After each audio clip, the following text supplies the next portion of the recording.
আমাদের সকলের মধ্যে একটা স্বপ্ন থাকে যে আমরা কখনো না কখনো আমাদের নিজেদের একটা বিজনেস শুরু করব। কিন্তু আমরা এই কাজটি প্রতিবারই পেছাতে থাকি। আমরা বলতে থাকি আমাদের কাছে টাকা নেই, আমাদের কাছে সময় নেই, আমাদের কাছে কন্টাক্ট নেই। এগুলো ভেবেই আমরা কখনো নিজেদের ব্যবসা প্রতিষ্ঠা করতে পারি না। কিন্তু আজকে আমি আপনাদের এমন 4টি পয়েন্ট বলবো যে 4টি পয়েন্ট আপনার ভেতরে ভয়ঙ্কর লেভেলের মোটিভেশন তৈরি করবে। আপনার মনে হবে যে আপনার কাল থেকেই নিজের একটা বিজনেস প্রতিষ্ঠা করতে কাজ করা উচিত, এবং এই পয়েন্টগুলো আপনার লাইফের টার্নিং পয়েন্ট হতে পারে। Point number 1, earning while sleeping or not working. এই পয়েন্টটি বোঝার জন্য আমরা বড় কোনো ব্যবসায়ীর উদাহরণ নিতে পারি, যেমন ইন্ডিয়ার মুকেশ আম্বানি। মনে করুন মুকেশ আম্বানি যদি 1 মাসের জন্য কোথাও ঘুরতে চলে যায় বা ভ্যাকেশনে চলে যায়, তাহলে কি রিলায়েন্সের কোম্পানি বন্ধ হয়ে যাবে? বা তার টাকা উপার্জন কি বন্ধ হয়ে যাবে? তার বাড়ির বিদ্যুৎ সরবরাহ কি বন্ধ হবে? রিলায়েন্সের কারেন্ট সাপ্লাই কি বন্ধ হয়ে যাবে? এমন কিছুই কি হওয়ার সম্ভাবনা আছে? না, একদমই না। মুকেশ আম্বানি যেখানেই থাকুক না কেন, যাই করুক না কেন, তার ইনকাম হতেই থাকবে। আর এই কথাটা শুনে হয়তো আপনি ডিমোটিভেট হয়ে যেতে পারেন, ভাবতে পারেন যে এমন হওয়ার জন্য তো অনেক বড় ব্যবসায়ী হওয়ার প্রয়োজন। কিন্তু প্রকৃতপক্ষে এমন নয়। আপনি আপনার আশপাশে থাকা যে কোনো বড় ব্যবসায়ীর দিকে তাকান, আপনি যে কোনো সুপার শপ বা রেস্টুরেন্টের দিকে তাকিয়ে দেখুন। আপনি যখন সেখানে যাবেন, সেখানে আপনি তাদের মালিককে দেখতে পাবেন না, আপনি কর্মীদের কাজ করতে দেখবেন। হয়তো মালিক অন্য কোনো জায়গায় কাজ করছে বা ঘুরতে গেছে বা তার অন্য কোনো ব্যবসায় সময় দিচ্ছে। যাই হোক, এসব বাদ দেন। আপনার পরিবার বা আত্মীয় স্বজনদের মধ্য থেকেও 1-2 জনকে দেখেন যারা জীবনে ভালো ব্যবসা করছে এবং নিজেদের প্রতিষ্ঠিত করেছে। তাদের নিয়ে যদি আপনি 1 মাসের জন্য ভ্যাকেশনে চলে যান, তাহলে কি তার ব্যবসা বন্ধ হয়ে যাবে? একদমই না। তার ব্যবসা ঠিকই চলতে থাকবে, তার মাসিক ইনকাম ঠিকই তৈরি হতে থাকবে। কিন্তু অপরদিকে আপনি যদি 1 মাসের জন্য ভ্যাকেশনে চলে যান, তাহলে আপনার চাকরিটা চলে যাবে। কোনো কারণবশত যদি চাকরি নাও যায়, তবু সেই মাসের স্যালারি আপনি পাবেন না। অর্থাৎ বিজনেস হলো এমন একটা মাধ্যম যা আপনার অবর্তমানে আপনার জন্য টাকা তৈরি করে দিতে পারে, আপনি যেখানেই থাকেন না কেন। Point number 2, tax advantage. যদি আপনি জব করেন, তাহলে আপনার টাকা কামানোর এবং খরচ করার স্ট্রাকচারটা অনেকটা এরকম হবে। Job equal to earn minus pay taxes সমান সমান স্পেন্ড। মানে প্রথমে আপনি টাকা কামাবেন, তারপরে সেখান থেকে ট্যাক্স দিবেন এবং পরবর্তীতে যা থাকবে তা খরচ করবেন। আর এখানে আপনি কোনো চালাকিও করতে পারবেন না, কেননা ট্যাক্স কেটে রাখার পরই আপনার বেতন দেওয়া হয়। কিন্তু ব্যবসা করলে ব্যাপারটি অন্যরকম হয়। আপনি প্রথমে স্পেন্ড করবেন, তারপর ট্যাক্স পে করবেন। এখন আপনি বলতে পারেন, না না, ব্যবসায়ীরা তো অনেক বেশি টাকা ট্যাক্স দেয়। হ্যাঁ, তারা ট্যাক্স পে করে অনেক মোটা অঙ্কের, কিন্তু তারা এই ট্যাক্স তাদের জীবনে কাজে লাগাতে পারে। তারা তাদের পারিবারিক খরচ, এমনকি গাড়ির তেল খরচ, বাসার খরচা, অফিসের সমস্ত খরচ সবকিছু বাদ দেওয়ার পর যে টাকাটা থাকে, সেই টাকা থেকে শুধু ট্যাক্স দেয়, যার ফলে তারা প্রচুর পরিমাণে টাকা সঞ্চয় করতে পারে, সেভ করতে পারে ট্যাক্স থেকে।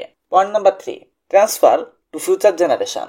ধরেন আমি আমার জীবনে অনেক বছর ধরে পড়াশোনা করে অনেক বোর্ড এক্সাম দিয়ে চাকরির জন্য প্রিপারেশন নিলাম, হাজার হাজার ছেলেপেলেদের সাথে কম্পিট করে এবং ইন্টারভিউ দিয়ে একটা ভালো চাকরি পেলাম, যেখানে বেতন 50,000 টাকা।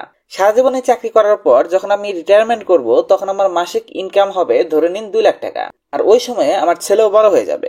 আমার ছেলে অনেক কষ্ট করে, অনেক কম্পিটিশন মোকাবেলা করে, অনেক এক্সাম এবং ইন্টারভিউ এর মাধ্যমে 50,000 টাকার একটা নতুন চাকরি পাবে। আমি চাইলেও আমার ছেলেকে আমার চাকরিটা দিয়ে যেতে পারবো না, কারণ আমরা এমন একটা পথ দুজনেই বেছে নিয়েছিলাম যেখানে নিজেদের কষ্ট করে সবকিছু উপার্জন করতে হবে, আর এটা ট্রান্সফার যোগ্য নয়। আমি আমার নিজের তৈরি করা অপরচুনিটিগুলো ছেলের কাছে দিয়ে যেতে পারবো না। তাকেও আমার মতো সারা জীবন কষ্ট করতে হবে এবং লিমিটেড ইনকামের মধ্যে সীমাবদ্ধ থাকতে হবে। কিন্তু অন্যদিকে ধরেন আমার একজন বন্ধু আছে, আমি যখন 50,000-এর চাকরিটা পেলাম, তখন সে তার নিজের ব্যবসা শুরু করলো। ব্যবসা শুরুর কিছু বছর তার হয়তো কষ্ট হয়েছে, অনেক লসও খেতে হয়েছে, বারবার টাকা হারাতেও হয়েছে। বহুবার লস টস খাওয়ার পর, বারবার ফেইলিয়ারের পর অবশেষে সে লাভ করতে শুরু করে। আর দেখতে দেখতে যখন আমাদের দুজনের রিটায়ারমেন্টের সময় চলে আসবে, তখন দেখা যাবে চাকরি থেকে মাসিক ইনকাম যেখানে 2 লাখের মতো হবে, সেখানে ওই বন্ধুটির বাৎসরিক ইনকাম কোটি পর্যন্ত পৌঁছাতে পারে। আর ধরলাম এত দূর পৌঁছালো না, নর্মালি সেও 2 লাখ টাকা মাসে কামাচ্ছে। এখন তার যদি একটা ছেলে থাকে, সে চাইলেই কিন্তু তার সেই 2 লাখ টাকার মাসিক ইনকামটা তার ছেলেকে খুব সহজে ট্রান্সফার করে দিয়ে দিতে পারবে। তার পুরো ব্যবসাটি তার ছেলে দেখভাল করতে পারবে। মানে ওই বন্ধুর ছেলেটা তার কেরিয়ার শুরুই করবে 2 লাখ মাসিক ইনকামের থেকে। আর সেখানে প্রথম জনের ভালো ইউনিভার্সিটি থেকে পাশ করা ছেলেটি এত কম্পিটিশন এবং এত দৌড়ঝাঁপ পেরে সমস্ত কিছু ফেস করে শুরু করছে একেবারে শূন্য থেকে। চেষ্টা করুন আমার বলা এই কাহিনীটা শুধু কাহিনী হিসাবেই থাকুক, এটা যেন আপনার জীবনে বাস্তবতায় রূপ না নেয়। Point number 4, direct connection between effort and rewards. আপনি একবার চিন্তা করে দেখুন, আপনি একটা জিনিসের জন্য দিন রাত পরিশ্রম করছেন, একটা এমন জিনিস যেটাকে আপনি কখনো আপনার নিজের করতে পারবেন না। ওই চেয়ারটা আপনার কখনো হতেই পারে না। আপনি তবুও এটার পেছনে ছুটছেন কেন? কারণ আপনি প্রমোশন পাবেন, আপনি একটা নতুন সিট পাবেন এবং আরো কিছু টাকা এক্সট্রা উপার্জন করবেন। তাই তো রিয়ালিটি। কিন্তু আপনি যদি নিজের বিজনেস করেন, আপনি যতটা মেহনত করবেন তার ফল পুরোপুরি আপনি নিজে পাবেন। আর এখান থেকে আপনি চাইলে আপনার ইনকাম 2 গুণ, 3 গুণ, 10 গুণ, ইভেন 50-100 গুণও বাড়াতে পারেন। আপনি একবার চিন্তা করে দেখুন, আগামীকালকে সকালে অফিসে যাওয়ার পর আপনি আপনার বসকে বলুন, স্যার, এই মাসে আপনি আমার বেতন কি ডাবল করে দিতে পারবেন? তাহলে খুব ভালো হতো। আপনার কি মনে হয় কি রিয়াকশন হবে বসের? সে আপনার থেকে ওই 50,000 টাকার চাকরিটাও কেড়ে নিবে। এখন আপনি নিজেই চিন্তা করে দেখুন, আমাদের সিকিউরিটি ওইখানে কতটুকু রয়েছে আর আমরা সেখানে কতটা পরিশ্রম করছি ওই সামান্য কিছু টাকা পাওয়ার জন্য। ভিডিওটি শেষ করার পূর্বে আমি একটা থট শেয়ার করে যেতে চাই। Create your own dreams and follow them, otherwise someone else will hire you to follow their dreams.